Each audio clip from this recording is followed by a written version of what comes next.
Hey there, it's Blaine Scott, your stress management guide, here to bring you a few tips today around compassion fatigue and how to recover from it.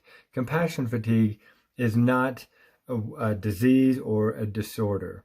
And so I want to define it, describe some symptoms of it to see where you relate with it, give you some real life examples, and then also offer some tips for your recovery and your resiliency through this very difficult time of 2020 that seems like it's never going to end, right? So compassion fatigue, it's not a disorder or a disease. It's nothing to feel shameful about. It happens to veteran care supporters and healthcare workers, as well as those early in their career. It doesn't matter our income level, our age, or experience.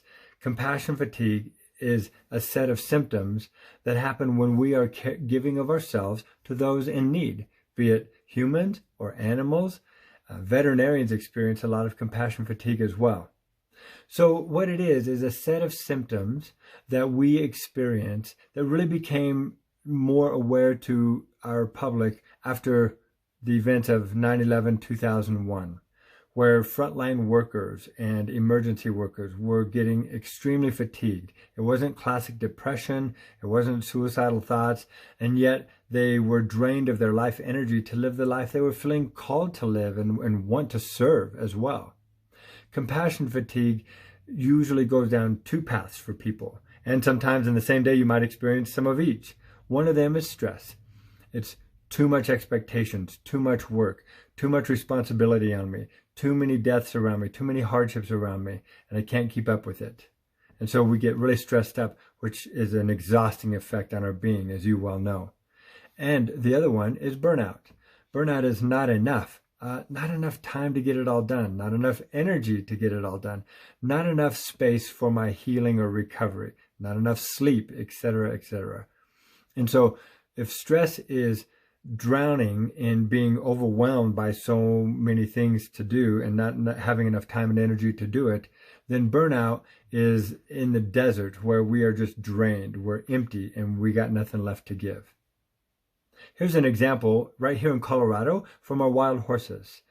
My wife and I have Steadfast Steeds Mustang Horse Sanctuary and Liberty Life Coaching, where we do life coaching actually with live horses. And in studying the horses in the wild, here's a few things that we've discovered. That as family bands, living as families in their complex social systems, they live in a high desert climate. So these are 900-pound vegetarians who require grazing up to 17 hours a day to get enough nutrition for themselves, because as you can imagine, desert grass isn't exactly full of nutrition. And so they have to travel up to 20 miles a day to eat enough grass and get back to a watering hole, wherever those few watering holes may be, before their family band is drained too much. Somehow horses have brilliantly figured out how to survive and even thrive in their very harsh environment. And I'm thinking, gosh, if family bands of wild horses can do this, then surely we humans can figure it out as well. And one of the things we figured out is to actually learn from the wild horses. Before I tell you what we've learned from them and how we can enact those things to help our own highest well-being, I want to share some of the symptoms of compassion fatigue so that you feel validated and understood where you are and you can understand some of these symptoms. And please feel free to look it up online as well. Compassionfatigue.org is a great website. Some of these symptoms involve excessive blaming of others. You get really frustrated with your supervisors or the organization or administration when normally you wouldn't really think about that very much or focus your thoughts on those irritating situations. We have difficulty concentrating. We get really tired fast. Our stamina isn't what it used to be.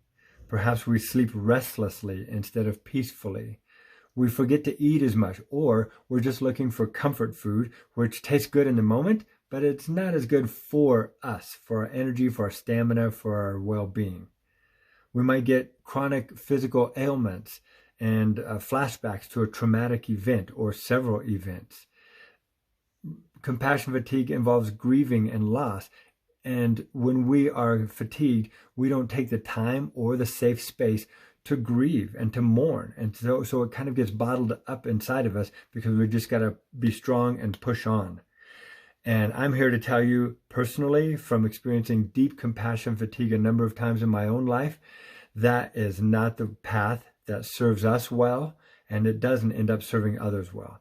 We end up making bad decisions, getting in trouble for our behaviors or our temper. We end up isolating ourselves from others because we don't want to be mean-spirited to them or at them. And yet, in that isolation, we tend to go down that rabbit hole of our fatigue and our losses. We may over self-medicate. For example, we might have a couple of alcoholic drinks a week normally, but now we're doing it more often, or using other ways of self-medicating that, just like comfort food, may be good in the moment, but they're not good for our highest well-being over time. We may be preoccupied and distracted, so we make poor decisions. We may be in denial about our problems. And one of those is then to give into compulsive behaviors, over shopping or overspending or over investing time on social media when it doesn't serve us well. So how do we, in the wild horse world, get back to grazing? That is, get back to feeding ourselves with positive thoughts, food that really does help our body, emotions that serve us well instead of drain us. These are things that we relate with the wild horse world that can do very well. For example, horses do not wait until they feel thirsty to walk the 5 miles to find water. They start on that path and they'll graze as they go. They'll take little bites, but they're walking and they're going. And the concept for us then is, how do we filter feeding ourselves through the day, shifting my thoughts to a positive quote, somebody you really respect. People of faith might memorize a scripture or focus on a particular prayer or a meditation.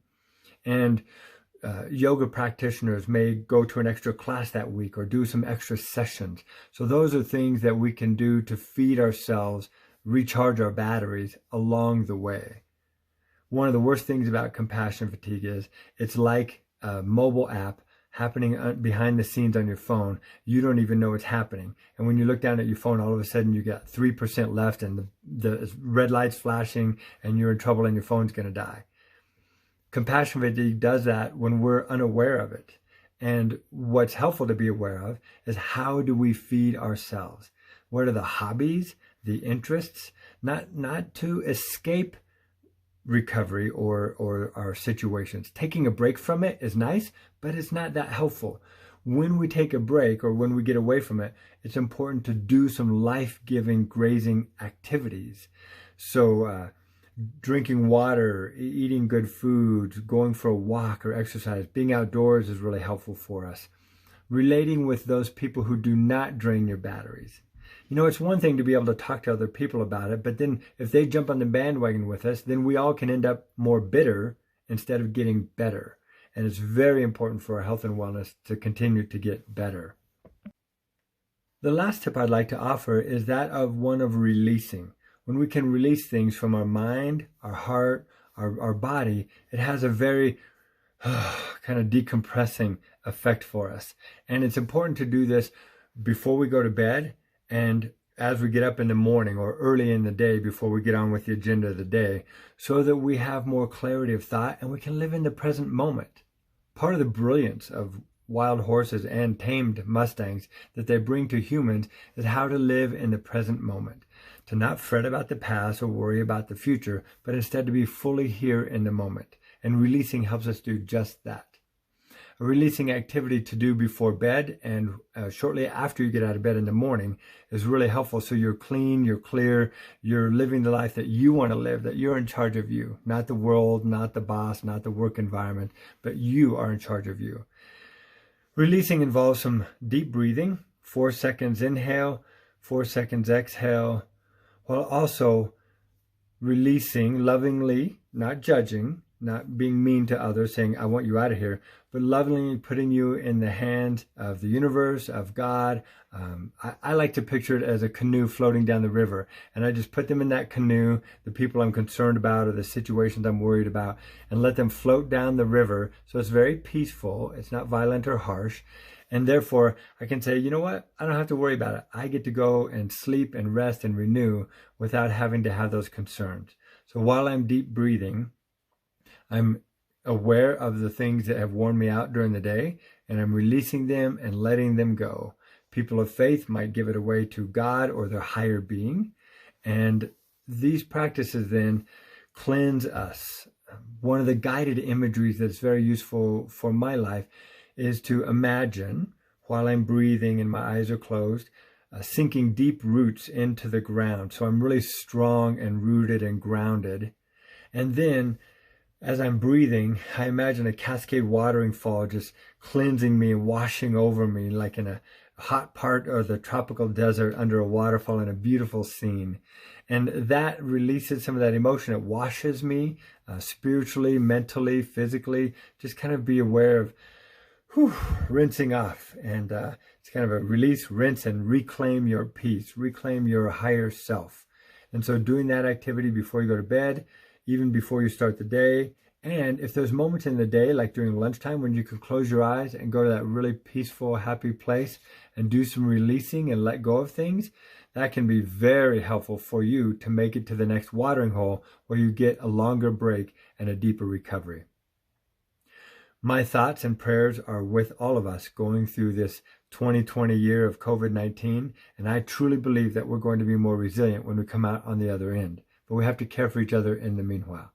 So give me a call at 970-216-4433 or get on libertylifecoaching.org and schedule an appointment with us so that we can support you in your highest well-being as we all go to the watering hole and feed ourselves cooperatively together.